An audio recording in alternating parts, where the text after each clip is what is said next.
had success against Belichick's Patriots, but early after an early touchdown by Baltimore, Rex Burkhead getting in. Cam has only thrown a few touchdown passes all year, but he starts off hot in this one. Looking pretty good. 10-7 now, Baltimore. Watch Jacoby Myers. He bubbles a little bit in his motion. You know what's coming now. The old trick. Now he's going to have to drop this thing in a bucket because the coverage is there. He got it. Look at that. Burkhead again. Jacoby Myers, a high school quarterback. Third wide receiver in Belichick's career to throw a touchdown pass. So you got Edelman. Who's the third? Amendola. Did he throw one? I knew he threw one to Brady in the Super Bowl and he dropped. Third quarter, we'll get into it. Same score now. 13. Look at Cam. He's casual, jumping around, and we got some of this from Cam. We have not seen that in weeks, maybe months. Joy, some moxie. Call for it, Kyle. Look at this, though. Lamar has never had a 10-point comeback in the NFL. He hasn't been down a lot, but he is here. And there is a touchdown to Willie Snead. I tweeted, okay, Lamar, come on. Not bad. I want to see it. Not bad. Shut everyone up. Quarter, but look out. Look at the sky open up. This was like the nothing. And Lamar is sitting there, Siciliano tweeting, he looks like he's aged 30 years last night. He looked miserable. We had a drop, and then you're going to see a snap. It looks like a slip and slide or crocodile mile. He could not pick it up. The conditions were terrible. Just when New England, who doesn't? Just when New England wanted them to be. I mean, that's fully sideways right. That's almost going up. So down 6, last gasp for Baltimore. This is a 4th down.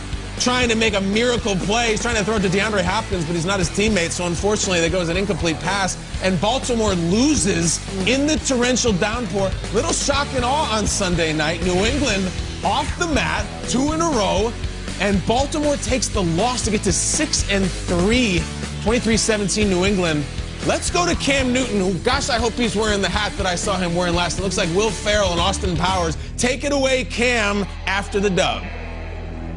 Everything that coaches throughout the week, it tends to come up. And, you know, I'm beginning to think he either has like a Staples Easy button or a Buffalo Wild Wings button or just a straight direct line to the football guys, because he's like a football whisperer when it comes to anticipating what the game's going to be like, how we need to win and things like that. I'm extremely impressed with that. But for me, trying to find ways to keep this team in a manageable situation offensively is one of the things that I have to keep doing and keep doing a better job at.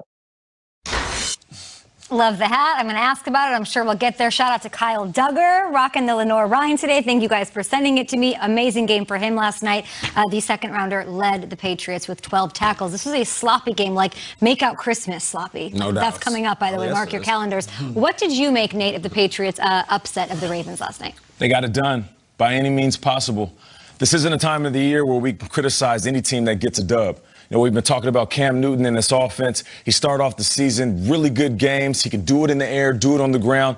And then right now they're really starting to figure it out. Just minimal production. You don't need him to do too much. Just don't lose the game for us. I know Cam has learned from a couple of weeks ago where he's putting his team in position to score and he fumbles the ball and he was just kicking himself in the butt. He hasn't made that crucial mistake in a couple of weeks. And you know what? Until they're mathematically out of it with Cam, the players now stepping up, helping support him, Harris having a great game on the ground, in that coaching staff, I'm not going to look at the Patriots and close the door on them quite yet. For me, this is a perfect way to win because Baltimore Ravens are known as what? Ground and pound, old school football. So sometimes you got to take a team to the mud. They used to playing in the mud and beat them in the mud. And that's exactly what the Patriots did. Might be disingenuous of our show then, because Tuesday morning they beat the Jets and everyone said, are we really worried? Well, they beat the Jets. It's the Jets. Barely did. Like, are we really? It's a win. Last night was awesome. Yeah. It was like, I feel like there's something upstairs that tells Belichick, okay, you need one? Let me give you a monsoon when it's not in the weather report. He was doing a rain dance, for sure. There was something going on because we're all in the Northeast. I didn't hear anything of a tornado happening. And There was all of a sudden, 8 o'clock, a tornado comes in, and it's completely a monsoon. And the Ravens are botching snaps. The Ravens are fumbling the ball. J.K. Dobbins is looking at the ball, drops right out of his hands. And what do the Patriots have?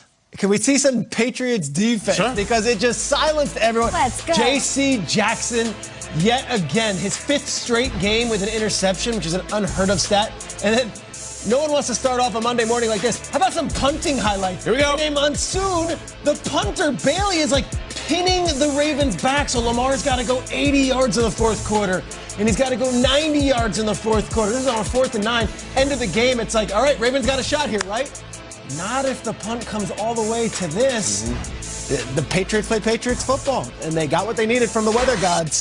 They're alive, very alive, 4-5, and Cam showed a little life last night. I had to drag my kids into the basement last night. I'm not kidding. I set up a bed for them in the basement. We had an emergency, a tornado warning. They literally said, take cover. We're dragging my kids down to the basement while this game was going on. It was nuts. And I feel like I took my kids to the basement, and the Ravens got stuffed in a locker by the Patriots. They got out Ravens. I mean, this was New England doing their Baltimore impression. We're going to run. We're going to play defense.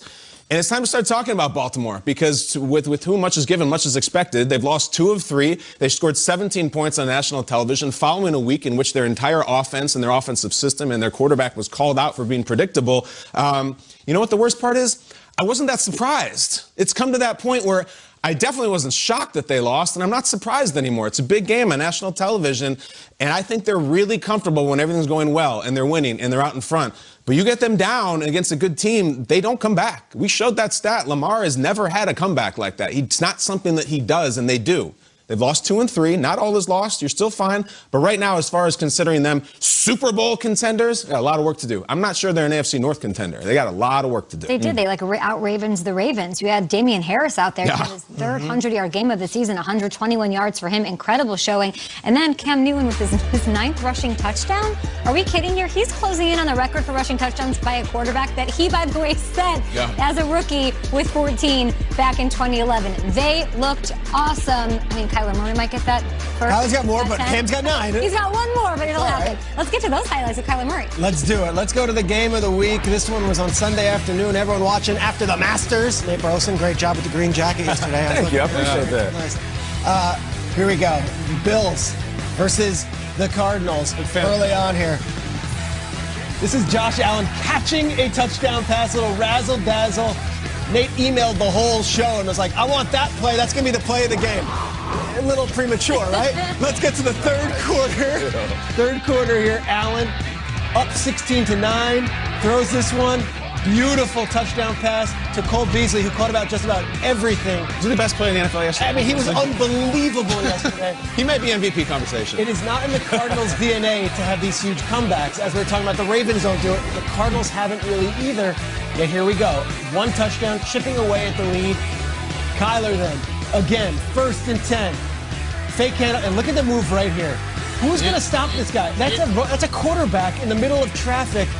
But hey, Josh Allen says, give me one more drive. Give me one more shot here. Because this game would come down to the 4th quarter. And Josh Allen was awesome in the 4th quarter. He had his issues early in this game. Cole Beasley, one-handed on 3rd and 4, keeps this one alive, moves the sticks. Look at it again. What a catch by Cole Beasley. He would have about 4 third-down conversions on this drive alone. They're moving the ball all the way downfield. 2nd and 1, 38 seconds left. Josh Allen rips it. Stephon Diggs catches it. He says, that's why you pay me. That's why you come and get me.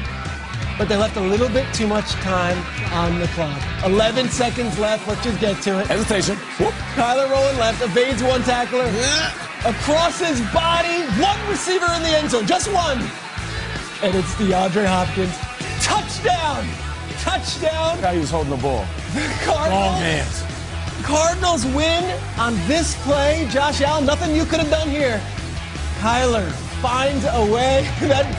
That face right there explains it all. Larry Fitz takes DeAndre. They're all celebrating. The Cardinals get the victory in the game of the day, and they improve to 6-3, 32-30. DeAndre Hopkins was fantastic in this game, and he was fantastic in the postgame. Listen to his basketball analogy, and they talked to him afterwards. Hop, you made a lot of impressive catches over the years. Where is this one going to rank right now? This one is number 1. It was to win the game, no question, against a playoff opponent. You know, in basketball terminology, that's what they call this. You know, when somebody get dunked on. But it was on 3 people. Yeah, it was they were in position. It was just a better catch by I.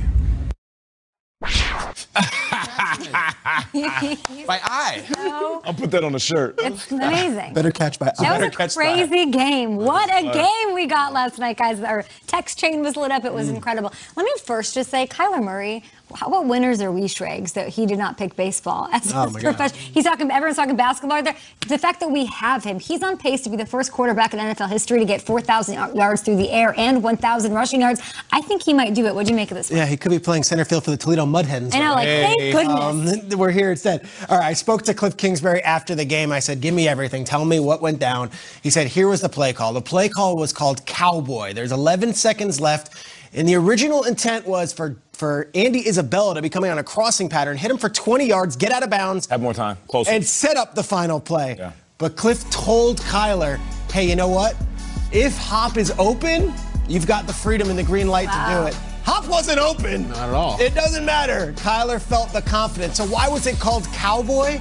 If you guys remember, a few years back in the playoffs, the Cowboys needed to get in field goal range against the Packers in the biggest game of the year in the divisional round. Dak's rookie year. It was Dak's rookie year. Okay. Okay. So it's Dak's rookie year, and we're going for the Cowboys-Packers playoff game. Cowboys-Packers, we want to see, yeah? Remember, it's Dak Prescott, Yeah. and it's them, and here it is. Aaron Rodgers rolls. Now, look, this is what they wanted from Kyler last night. Just the quick one, not the Hail Mary. The little one to Jared Cook Rolling to back. set up the final I know, play. that's not what we saw. That is not what you get. So the call is called Cowboys. It's against the Cowboys. 20 yards to Andy Isabella. However, if you see Hopkins and you feel good, Chug him. let it rip. He let it rip. They win the game. But that was not the intended play. And look, we keep showing this because what are the Bills doing? They need a touchdown. Why are all the Bills not in the end zone? Instead, Kyler says, all right, there's only going to be 4 of them. That's not enough. Hopkins will get this. But Tony Dungy kind of hit this. Like, if they get a 40-yard gain here, it doesn't matter. Yeah. Everyone get to the end zone and play defense on that thing. I can knock the Bills' defense. I'm not a defensive coordinator, but the play call is called Cowboy. Kyler was supposed to go to Andy Isabella, but he had that little out. If you want to go to Hopkins, it's yours. He did. It was an odd asymmetrical Hail Mary, and yet even though they weren't all in the end zone, there were 3 Bills on down. It seems to be sufficient. Let's take a look just at the still frame from the moment of the catch. Because if I'm a Bills fan, I'm also wondering, what the hell happened? How does this happen to us? Let us see the moment when the Bills are surrounding DeAndre. He elevates, he gets them. Because we've seen this a million times from the wide angle. Right. And Nate, you understand the verticals and all that. Yep. All right, so put it in. And give me a freeze right at the point of the catch. Because you're wondering, what the hell? These are the guys doing in position. Somebody either knock it down. No. This looks like a Bills win. Tell me if there's any way DeAndre catches that, and I'll show you why he did. Now, those 3 guys for the Bills, that is Hyde, Poyer, and White. This is not the random nickel back who was thrown in. Those are their 3 guys. Give me the full screen. This is why it happened. This is DeAndre. Those are the other guys. Look at the height, look at the vertical, and the hand size. He is superior to all 3, some cases by several inches. It was just a matter of we had a bigger, stronger guy. There could have been 6 Bills there. I still think Nuke the Bomb comes down with it. Nate, you have about a 65-inch first. What do you No, you're right. It's who can get to the ball first. They call this high pointing the ball, getting there before the DB does. But it did look like a Bills victory up until D-Hop made the catch of the year. D-Hop also had a tweet. I'll be quick. I just love the exchange of players now using social media after games. It takes us right into their mindset. And D-Hop had a tweet. He said, don't ever say it's impossible. And then Kyler Murray, I can't say the first word, but he basically said, shoot. Right. Hop down there somewhere, so just throw it up. So I love those twos just tweeting back and forth after the game. Yeah. I mean, hop down there somewhere. I'm going to throw it up. And I think Christian Kirk tweeted, like, DeAndre Hopkins is different. This is like minutes after the game where you think they'd be celebrating, getting an IV, eating a peanut butter jelly sandwich. That's not what's going on. Love it. We have other social reaction to this. This is the game. This is an insane game. Let's see. Who else do we got? I think, LeBron James, of course. Wow, wow, wow, wow. Hop, hop, hop, hop. DeAndre Hopkins, my bro, different. At G McPhee with your tweets, guys. We'll get you on the air if you have reaction to this game. Patrick Mahomes. He's watching. DeAndre Hopkins is a monster. Man.